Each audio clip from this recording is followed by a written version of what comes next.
여러분 안녕하십니까? 이번 시간에는 김정은 최대의 복병을 만났다라는 주제로 방송을 해드리도록 하겠습니다. 김정은이가 생각지 못했던 최대의 복병, 그 복병은 과연 무엇일까요? 그것은 바로 중국의 우한폐렴 코로나19입니다. 이 홍콩의 사우스 차이나 모닝 포스트는 이 10일 날 뭐라고 보도를 했느냐? 동북 삼성, 길림성, 슐란시에서 시작된, 그러니까 이제 새롭게 이제 발견된 우한 폐렴 때문에 김정은 정권이 중국과의 교류를 하려고 했던 모든 사업이 올 스톱되게 되었다며 김정은이가 생각지 못했던 최대의 복병을 만난 것이 됐다라고 보도를 했습니다. 정성산TV 좋아요, 구독, 알림은 큰 힘이 되겠습니다. 자, 여러분, 하늘이 덮고 있나요? 김정은이가 그동안 이 최대의 이 사기 운동을 하고 있다가 5월 1일 날 순천 린비료 공장에 딱 나오고 나서 여러분들께서 잘 아시다시피 5월 8일 날 김정은이가 시진핑 국가주석한테 뭘 보냈습니까? 온갖 미사여구를 다 써서 중국인민공산당 총속이 스크평 동지를 칭송하고 스크평 동지의 건강을 위해서 또 코로나19를 잘 방역한 중국 공산당의 치적을 온갖 좋은 이야기는 다 꺼내서 이야기를 했죠. 그래서 당시에 김정은이가 축전을 보낸 핵심은 뭐다? 김정은이가 다급한 나머지 시진핑에게 도와달라고 역설적으로 이야기하는 거다. 또한 전 방송에서 이야기했던 것처럼 북한이 저렇게 온갖 화려한 수식사들을 써대면서 시진핑에게 직접 손을 내밀은 것은 바로 1월 20일 북중 국경 폐쇄 후에 김정은이의 이 달러 당 자금이 바닥을 나고 있으며 김정은이의 이런 무모함 때문에 북한의 장마당에는 이미 사재기와 또 당 간부들에 대한 달러 몰수, 나아가서는 북한 경제가 폭망하고 있다라고 전하지 않았습니까? 그러니까 다급해진 김정은이가 이렇게 5월 8일 날 시진핑 국가주석에게 도와달라고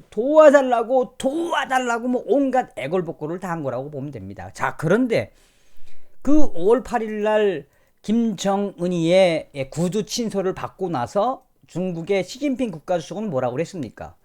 CCTV가 이 중국 국제 텔레비전이 밝힌 핵심이 뭡니까? 오케이, 김정은 도와줄게.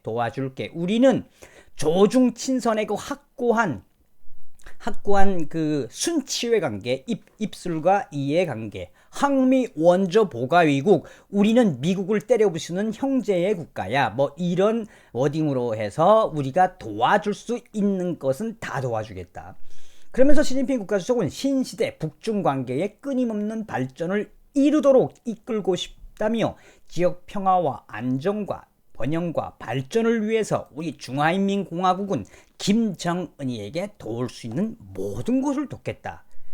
그래서 어느 정도 숨통이 튀는가 했지요. 그런데 그 다음날 바로 뭐가 터졌느냐? 이 동북삼성은 서두에도 이야기 드렸던 것처럼 북한하고의 교류를 하는 한족들 기업들과 또 조선족 기업들, 또 북한의 이 동북삼성에 나가서 하는 무역, 또 북한이 중국에 파견한 여성 노동자들과 해외 근로자들이 또 제일 많은 게 동북삼성입니다. 그런데 그동안 이 동북삼성에 있던 해외 근로자들과 무역 일꾼들이 우한 폐렴 때문에 묶여 있었는데, 그나마 일을 좀 했던 거는 중국의 그 전역에서 퍼지던 우한폐렴 코로나19가 78일째, 그러니까 거의 청정 지역이 바로 동북삼성입니다.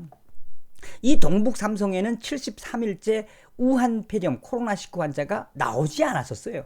그런데 10일 날 그 길림성, 설안시죠. 그러니까 중국에서 그 길림성에서 가장 그 핵심이라기보다도 이제 좀 뭐라고 해야지, 중심에 있는, 동북 삼성의 중심에 있는 북한 국경하고 굉장히 가까운 도시, 그 수란에서 우한폐렴 19가 발견됐다고 신화통신이 보도를 했습니다.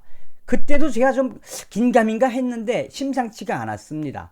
5월 10일 중국의 신화통신은 중국 본토에서 14개의 새로운 코로나19 우한폐렴 사례가 보고됐다며 중국 보건당국은 토요일 길림성에서 11건의 이 사례 보고, 또 그 후베이성에서 11건, 그러니까 총 길림성, 동북 삼성의 그 핵심이라고 하는 길림성 수란시에서 11건이 발생이 됐는데, 어쩔 수 없이 그동안 청정 지역이었던 술란시를 고위험, 그러니까 이제 방역의 단계에서 중간 위협 단계에서 고위험으로 올릴 수밖에 없었다. 73일째 추가 확자가 없던 동북 삼성 길림성이 발칵 뒤집혀졌다라고 신화통신이 소상하게 전했었습니다. 자, 여기서 우리가 한 번쯤 봐야 되는 게 무엇입니까? 그동안 우리가 이제 우한에서 폐렴이 발생하고 나서 중국이 얼마나 많은 걸 감췄습니까?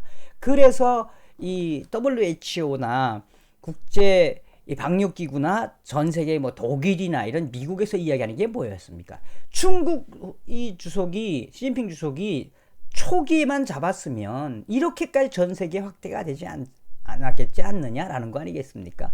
그래서 결국은 중국이 4주 정도를 이 거짓말을 하는 통에 전 세계가 감염되었다라고 이야기하는 거 아니겠습니까? 그리고 지금 중국이 발표하는 거하고 실제로 이 중국에 대한 반중국, 반공산당 언론들의 이야기를 들어보면 뭐 20만 명 이상이 이 생명을 잃었다는 보도도 있습니다. 그러니까 그만큼 중국도 속이는 게 많다는 이야기죠. 그런데 이번에 이렇게 이제 신화통신하고 또 연변 라디오 방송국도 대놓고 이야기를 했습니다. 5월 10일 연변 라디오 방송국은 길림성 설안시가 위험 등급 중등 위험으로부터 고위험으로 올라갔다. 그러니까 길림성이 이제는 안전지대가 아니다. 이 18명이 감염이 됐는데 한 명의 여성 때문에 18명이 감염이 됐는데 이게 이제 어떻게 될지 모른다. 그러니까 최소한 한 달에서 길게는 몇 달을 지켜봐야 한다라고 연변의 이 라디오 방송국과 또 신화통신은 소상하게 전하고 있습니다. 그러니까 김정은이가 이 지지리도 복이 없어요. 5월 8일 날 축전을 보내고 5월 9일 날 시진핑의 답장을 보내고 5월 10일 날 바로 북한 외화벌이의 전초기지라고 하는 할 수 있는 동북 삼성 연길 길림성 술안시에서 빵 터진 거예요. 중국이 온 집중인 거기가 있는 거예요. 자, 여기서 왜 김정은이가 생각지 못했던 복병을 만났느냐라고 이야기를 했냐면 서두에 이야기했던 것처럼 이 사우스차이나 모닝포스트가 아주 소상하게 밝혔습니다. 사우스차이나 모닝포스트는 중국의 도시 새로운 지역 사건 기록 후에 코로나 바이러스 위험 수준으로 상승했다. 그러니까 길림성 술안시에서 이때까지 나오진 않았었는데 73일 동안. 그런데 이번에 드디어 술안시가 터졌다 한마디로. 그래서 지금 술안시와 길림성은 초비상이 걸려 있다. 그럴 수밖에 없죠. 73일 동안 청정지역이었던 이 길림성. 그래서 이 연길이나 심양이나 이런 훈춘이나 이런 데서도 이 조선족들과 제가 아는 동포들, 이 중국 조선족 동포들 이야기에 따르면 우리는 까딱없어요. 뭐 이제 이런 이야기를 했었거든. 그 청정지역인 그 동북 삼성의 중심이라고 할 수 있는 그 길림성 술안시가 그냥 확대가 돼버렸으니 오죽했으면 중국의 보건당국도 고위험으로 승격을 시켰겠습니까? 그러니까 사우스차이나 모닝포스트는 무슨 이야기를 하고 있느냐.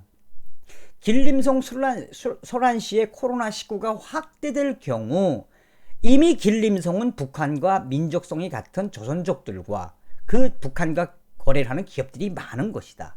이 술안시의 코로나19가 확대될 경우 중국의 북한 지원 사업과 경제 교류도 그 사업도 늦춰질 전망이다. 김정은 정권은 올해 1월 북중 국경을 폐쇄했고 봉쇄했다. 중국 지원을 약속했던 김정은에게는 안 좋은 소식이라고 방역 전문가들은 말한다. 중국을 탈출구로 여겼던 김정은이 최대의 복병을 만난 것이며 김정은이는 이것을 예상하지 못했던 거다. 예상치 못했던 거죠. 예상치 못했던 거지. 진짜 하늘이 돕고 있는 그 현주소를 우리가 보는 것 같지 않습니까? 더 나아가서 싱가포르에 더 스트레이트 타임즈는 뭐라고 보도를 하고 있느냐. 그러니까 이제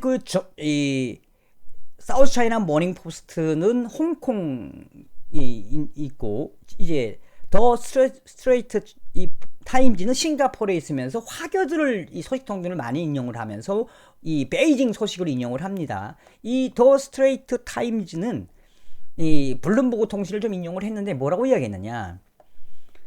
북한과 가까운 중국 국경 지역에서 코로나19 발생, 북한 사업 큰 차질이 생기게 되었다라고 전하고 있으며, 중국 시진핑 주석은 북한 김정은을 이유 없이 돕겠다고 약속한 후 바로 다음날 중국 국경도시 길림성 슬란시에서 코로나19 최대 감염자가 나와 지금 방역 고위험 단계로 격상했다며, AP통신은 베이징 발로 북한을 도와주려던 시진핑 주석의 계획에 불가피하게 차질이 생길 것이라고 전했으며, 최소한 몇 달은 방역에 집중을 해야 한다며, 길림성은 북한으로의 교역이 가장 많은 국경도시이며, 길림성 성장, 그러니까 도지사 같은 성장은 모든 것을 방역에 집중하겠다고 밝혔다며, 길어지면 길림성의 수란시에 이런 우한 폐렴 방역이 길어지면 길어질수록 북한 김정은에게는 패닉 상태도 올 수 있다. 북한으로서는 또 악재가 겹쳤다고 블룸버그 통신을 인용을 했습니다. 서두에 이야기 드렸습니다만, 김정은이에게 하늘의 저주가 내렸습니까? 어떻게 시진핑 국가주석이 도와주겠다고 한 다음날 동북 삼성 그 길림성의 우한 폐렴 코로나19가 확대가 되는 겁니까? 자, 저는 여러분들에게 말씀드리고 싶은 건 딱 하나입니다. 동북 삼성에 있는 조선족 분들이 우한 폐렴에 걸리지 않기를 간절히 바라지만, 또한 우리가 생각해야 될 건 바로 무엇이냐? 김정은에게 필요한 것은 북한에 대한 지원이 필요한 게 아니라 김정은이에게는 몽둥이가 필요하다는 이야기입니다. 자, 오늘은 김정은이 생각지 못한 최대의 복병을 만났다라는 주제로 방송을 해드렸습니다. 다음 시간에 뵙겠습니다. 감사합니다. 멸공.